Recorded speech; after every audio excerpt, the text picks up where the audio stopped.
Hello students, we're going to learn a new topic over here, this haloalkane and haloarene. Now this is the first topic in the CBSE 12th standard for the 12th CBSE 12 students. Now let us discuss about what do we mean by haloalkane and haloarene. Now we know that chemistry, the organic chemistry part is a very difficult part which you students consider, but it's very simple. Let us follow it to the core. Now what do you mean by haloalkane and haloarene?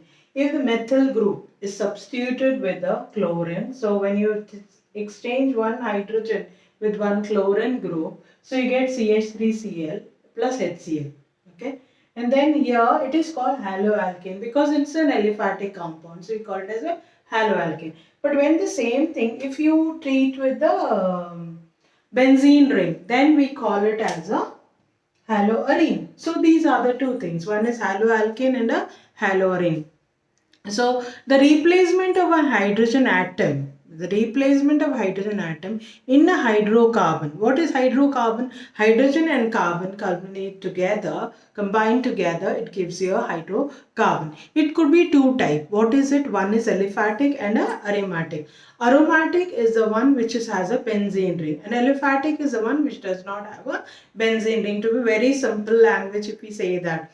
And what is another one we can say is that aliphatic is having a sp3 carbon in it as a long chain. In aromatic, you have a benzene ring attached to it. So let me tell again, the replacement of a hydrogen atom in a hydrocarbon. Okay, the replacement of a hydrogen atom in a hydrocarbon leads to haloalkane and haloarene depending upon whether it is aliphatic or a aromatic.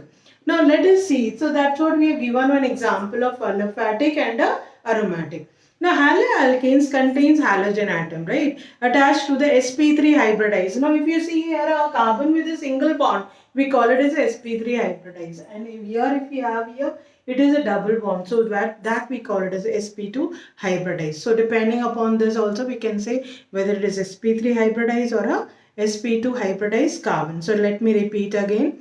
The replacement of a hydrogen atom with the halogen compound is called as a haloalkane or a haloarene, whether it is aliphatic or an aromatic. Haloalkane contains halogen atoms attached to the sp3 hybridized carbon or to the sp2 hybridized carbon as seen in the benzene ring. Now what are the uses? Now, before we go into this, we should also know what are the uses of the halogen compounds are they. Many halogen compounds, they are organic compounds. They are usually used as a solvent and they are non-polar compounds.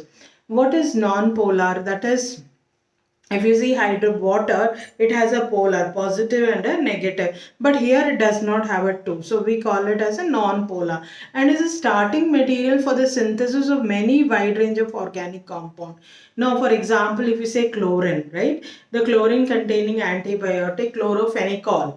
You would have heard chlorophenicol produced by the soil microorganism is very effective for the treatment of typhoid fever. Okay, so this is one of the uses. One of the uses of the halogen compound, we can say chlorophenicol. So let me say again, it's an antibiotic. It is used for the treatment of fever. And another one which we have is a thyroxine. Our body produces iodine containing thyroxine hormone, right? Thyroxine, the deficiency of which can cause goiter. It can cause goiter. So it's very important again. Now what is synthetic halogen compounds? Like the one which is chloroquine is used for the treatment of malaria. And haloethane is used as anesthetic during surgery. And certain containing fluorinated compounds are being considered as a potential blood substitutes in the surgery. So let me recapitulate again. We can say that this haloalkane and haloarene, they are used as an organic compounds, and they are chlorophenicol is used as as a medicine for the typhoid fever, and thyroxine, which is produced in our body, if we do not, it is produced, it may lead into goiter. That is, you can see a bulging mass of it appears in your neck. So that is goiter. And synthetic halogen compounds, chloroquine is a treatment of malaria, right? So let us have at least one or two uses you need to remember for this halogen and haloarene compounds. Now next, So that's about the what is haloalkane and haloarene. So you would have understood what is haloalkane. Haloalkane is the one which is a halogen attached to the aliphatic compound, right? And haloarene is the one where the benzene ring is attached with the, it has a one halogen compound. Could be chloro, chlorine, bromine, iodine, this, right? Now let us go to the classification of the halogen compounds on the basis of halogen atoms, right? So on the basis of halogen atom, we can divide them or we can classify them as a monohalogen or di or polyhalogen or tri or a tetra, etc. So we can classify the halogen atom into mono, di, tri.